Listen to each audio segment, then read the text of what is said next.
day, everyone. I am Amarmia Pietrajo. We are Group 14 reporter of our social class, and we're here to tackle about the global civil society. Global citizen is an intellectual who has widely traveled in the Enlightenment era. During the 19th century, there are two branching off to traveling groups such as occupational and professional organizations. Second is the political movements of the oppressed. The idea of traveling was an expression of cosmopolitanism. Creations of global civic society that became an international feature of the international politics, as expected, are informal networks and formal transnational organizations pursuing professional or social interests. However, it is not clear if transnational associations are acting as global citizens since they are primarily promoting their own particular concerns. The chapter of our study undertakes to, first, tackle the issue whether or not campaigners for human rights are promoting cosmopolitan goals. Second, deal with how far is the solidarity promoting social equality in global citizenship. Third, investigate functions of the different organizations offering aid and working for economic development. Fourth, examine the role of some environmental organizations which are concerned with the welfare of the global commons. And now let's go with the meaning of cosmopolitanism. The word cosmopolitan, which derives from the Greek word cosmopolites, means citizen of the world, has been used to describe a wide variety of important views in moral and socio-political philosophy. The nebulous core shared by all cosmopolitan views is the idea that all human beings, regardless of their political affiliation, are citizens in a single community. Different versions of cosmopolitanism envision this community in different ways, some focusing on political institutions, others on moral norms or relationships, and still others focusing on shared markets or forms of cultural expression.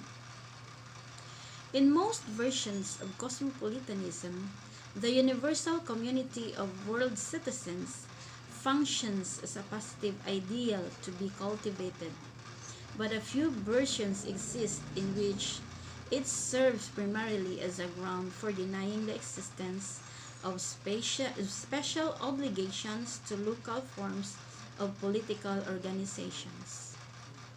Versions of cosmopolitanism also vary depending on the notion of citizenship they employ, including whether they use the notion of world citizenship literally or metaphorically. The philosophical interest in cosmopolitanism lies in its challenge to commonly recognized attachment to fellow citizens, the local state, parochially shared cultures, and the like. Cosmopolitanism is the idea that all human beings are or could or should be members of a single community. Different views of what constitutes this community may include a focus on moral standards, economic practices, political structures, and or cultural forms. A person who adheres to the idea of cosmopolitanism in any of its form is called cosmopolitan or cosmopolite. Cosmopolitanism in a Western notion that optimizes the need for social agents have to conceive of a political and cultural entity larger than their own homeland, which would encompass all human beings on a global scale. It presupposes a positive attitude towards difference, a desire to construct broad allegiances, equal and peaceful global communities of citizens who should be able to communicate across cultural and social boundaries, forming a universalist solidarity. Its inclusive drive is most evident in moments of crisis, of other modes of representing and ascribing membership to existing socio-political and cultural unity. Cosmopolite in ancient Greece means citizen of the world. Morphy said, exemplified that according to the Eurocentric narratives, the concept of the cosmopolitanism has a rich lineage beginning its life with Diogenes in 412 BC to 323 BC, cried to be a citizen of the world, and then being the most commonly associated with the Stoics, Pauline Christianity, and the Enlightenment thinkers such as Immanuel Kant. These cosmopolitan thinkers shared and expresses the core idea that all human beings belong to a single community and the ultimate units of moral or theoretical concern are individual human beings, not the state or particular forms of human association. He further then continued that universality does not count in the European perspective, but also to the rest of the world's civilization like the Asian and the Africans. Nagkoya, as cited by Murphy, states such a view promotes a reflective sense of interdependence which stresses that our identity and potential for being human is realized through our engagement with others.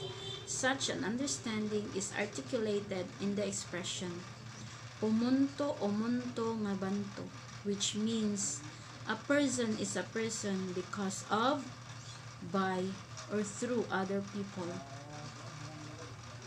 Such a principle states that the ethical foundation of a just society are not to be found in material gain, but through the development of ethical relationships based on reciprocity, hospitality, and through recognizing our interconnectedness. The concept of civil society, initiated from social networks from below to provide independence from the state as a resistance. Democratic theorists argued that civil society is essential to democracy, both as a barrier to an encroaching state and as participative function in voluntary bodies for political education and responsible citizenship. For Hegel and Marx, there is no simple definition of civil society. Civil society causes individualism and social division when they said, a civil society is the sphere defined by the market economy and its resulting individualism and socially divisive effects. There are organizations arising out of the economy to pursue group aims, whether federations and industrialists or trade unions, as are consumer groups. All activities and institutions of civil society within states, therefore, are explicitly political. Indeed, many are social, religious, cultural, and professional. And now let's go with the human rights organization advocates. Who are these human rights organization advocates? As Hughes Evans stated, it is a movement that mobilizes global citizens, people who self-identify first and foremost, not as the member of the state, nation, or tribute, but as members of the human race. Galvanized people to take action in the fight against extreme poverty, climate change, gender inequality, and more, which are ultimately global issues, and even says they can ultimately be solved by global citizens demanding global solutions from their leaders. Many organizations around the world dedicate their efforts to protecting human rights and ending human rights abuses. Major human rights organizations maintain extensive websites documenting violations and calling for remedial action, both at a governmental and grassroots level. And that's all. Thank you. Good morning everyone. I'm Marelo Calago. I'm going to discuss about Human Rights Watch. Human Rights Watch is dedicated to the protecting the human rights of people around the world. They investigate and expose human rights violation, hold abusers accountable and challenges governments and those who hold power to end abusive practice and respect international human rights. And the National Association of the Advancement of Colored People, or NAACP. The mission of NAACP is to ensure the political, educational, social, and economic quality of rights of all persons and to eliminate racial hatred and racial discrimination. The other one is CDF, Children's Defense Fund. The CDF is a child advocacy organization that works to ensure a level playing field for the children.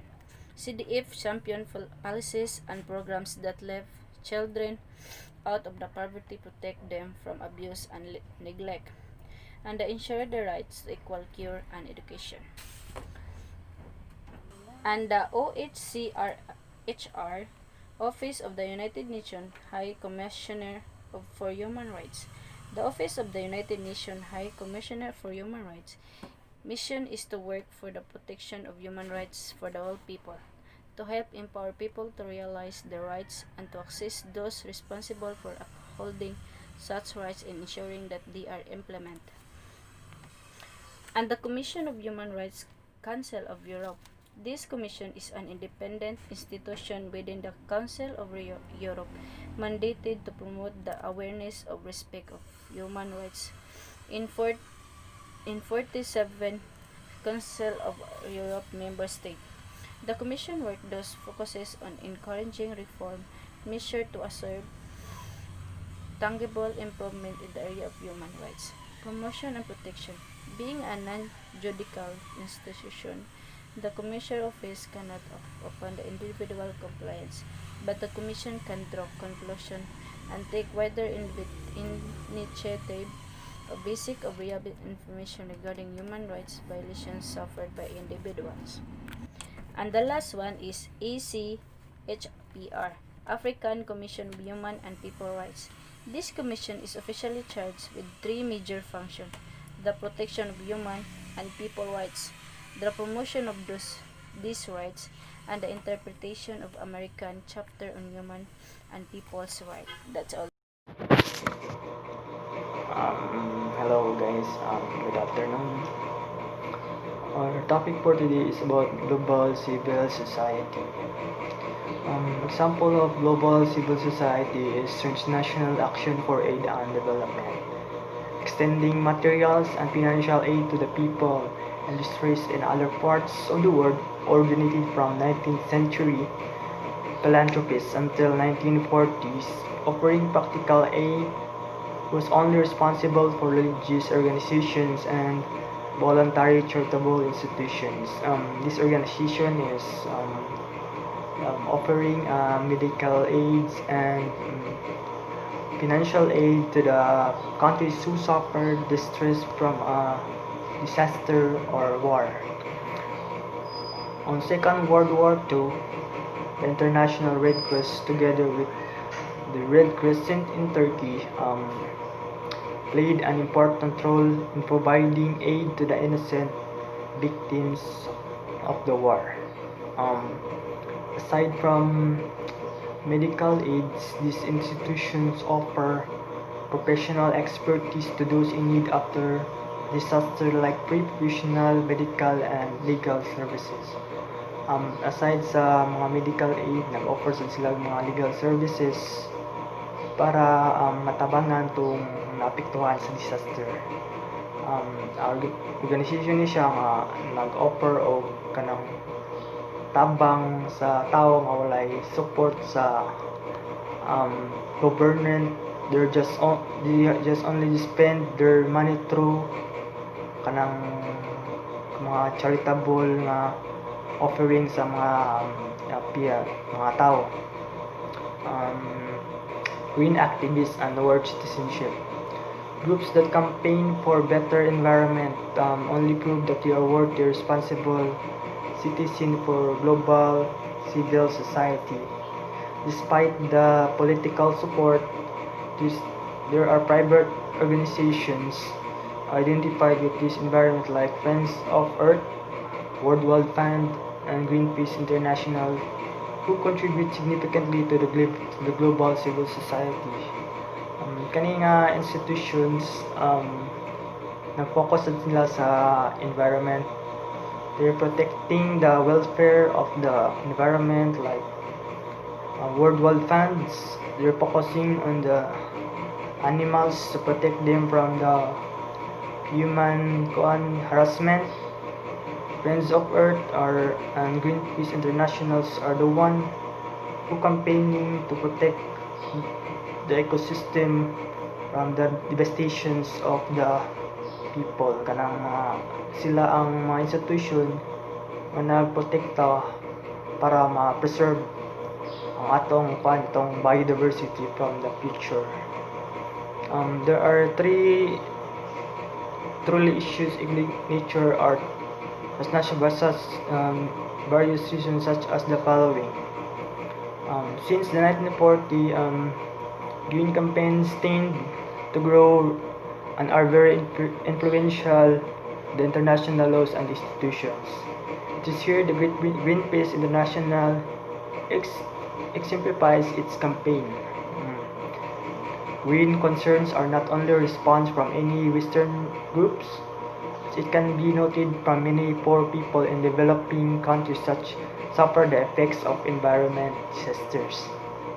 Kanina mga organization nag-focus ni sila sa atong mga countries nga naigo sa global warming.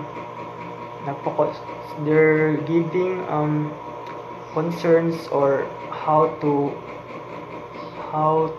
kanang para dili sila maapektuhan kayo sa effect sa global warming. Unsay naghatag sila og kanang mga tips unsaon aron dili kaayo ta maapektuhan sa global warming.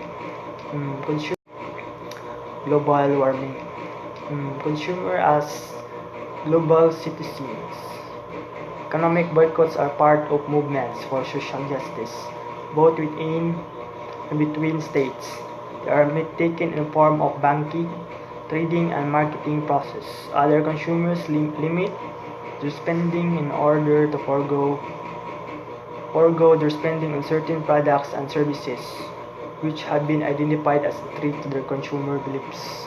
Kani siya kanang mga economic boycotts if na certain products na enter sa ilang country siya against sa belief nila, ilan nang i-boycott o dili nila paliton or ilang i-campaign nga sa ubang tao nga dili mo palit ana nga product silbi mag-boycott boycott imong product sa China China ay mag-import sa Pilipinas, then kontra sa belief sa mga Pilipino, i-boycott nila ang product, di nila paliton para ang katong nga product dili to mahalin.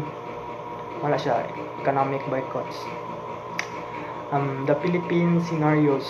The term civil society or society organization referred to a broad array of organizations that are essentially private. Recent years, we have witnessed considerable surge of interest through the world in broad range of institutions that occupy social space between market and state, known various as non-profit, the voluntary, the civil society, and third, the social economy. The NGO or the charitable sector set institution includes within sometimes bewildering array of entities. Civil society is one of the three important sector of society along with government and business. Kaning civil society usan sa mga branches aside from government and businesses nga nag-involve sa atong society. One of the most important elements of democratization process in the Philippines. The strength and the weaknesses determine both the speed and depth of transitions, and it will time help to sustain the democratic system itself. Civil society is an area, a forum in which citizens associate to achieve a range of different purposes, some positive and peaceful, and some perceived as negative and violent. Organization ni siya nga sa mga tao kung saan diri sila mag-meeting kung in case if naipasa nga kanang laws ang government na against sa rights sa mga tao, sila ang nag-voice out sa government nga dapat i-include nila ang rights sa mga tao nga ma-involved ana nga laws.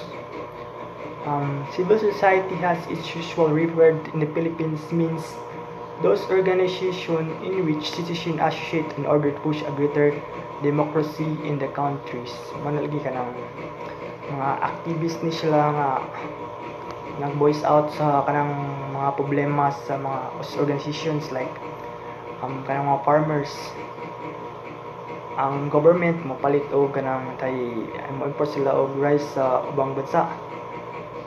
Silbi ang katong mga farmers sa Pilipinas malugi sila.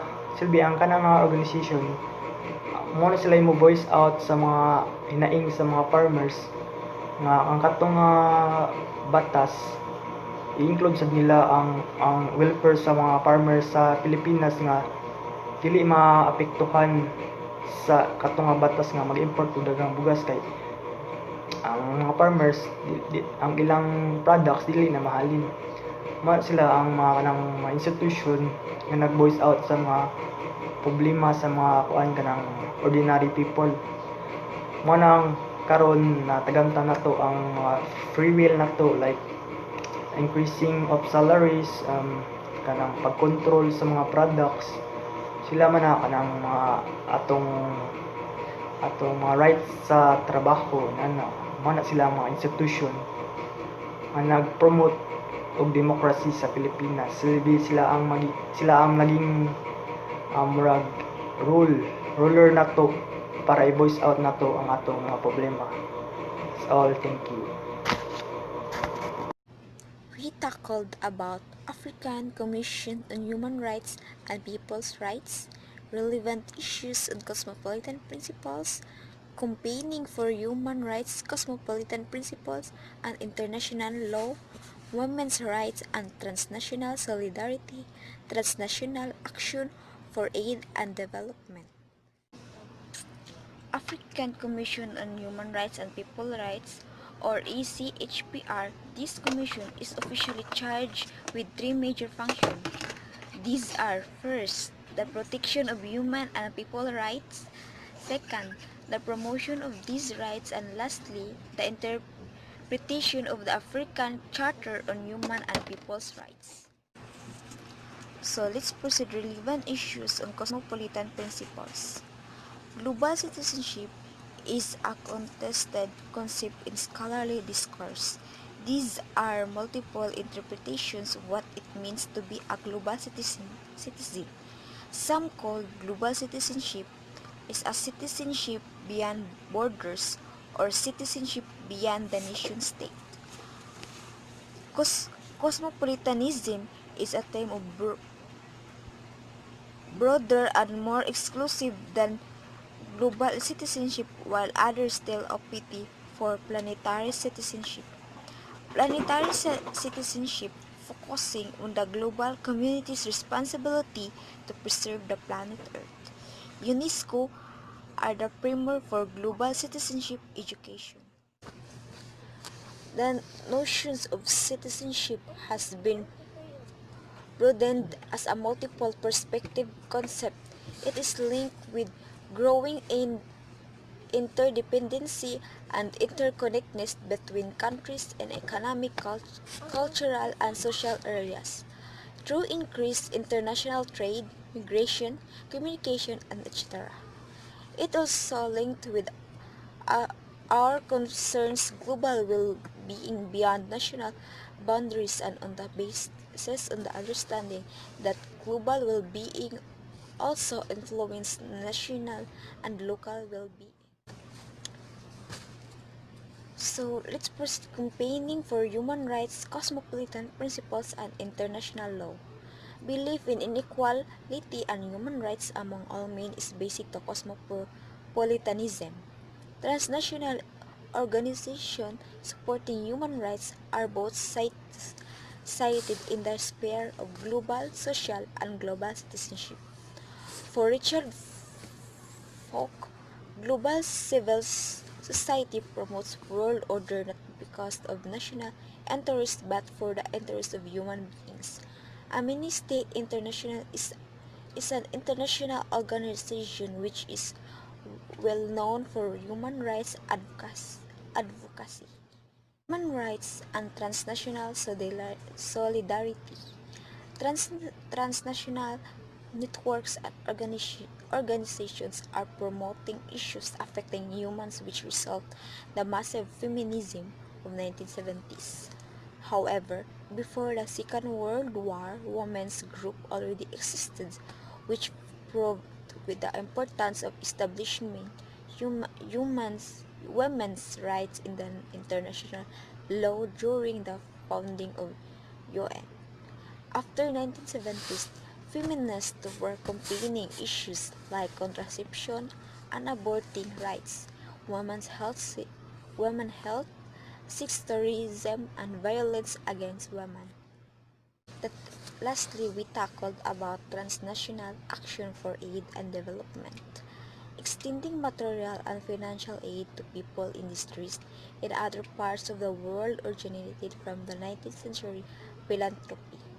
In 1940, offering practical aid was only the responsibility of our religious organizations and voluntary charitable institutions. During the World War, the International Red Cross and the Red Crescent in Turkey played this role of giving aid to the innocent victims of war. After the Second World War, this role has broadened into a global obligation. Since 1945, numerous national-based and transnational groups offer material aid have sprung up in order to help alleviate suffering. The Bodas Chuzi Foundation, a national-based foundation in country. Aside from temporary material aid, this obligation also provides skilled and professional expertise to those in need after the disaster, like free, professional, medical, and legal service. Essential political and transnational relief effort may issue question on the deficiency of response of the national government to the distressed citizen.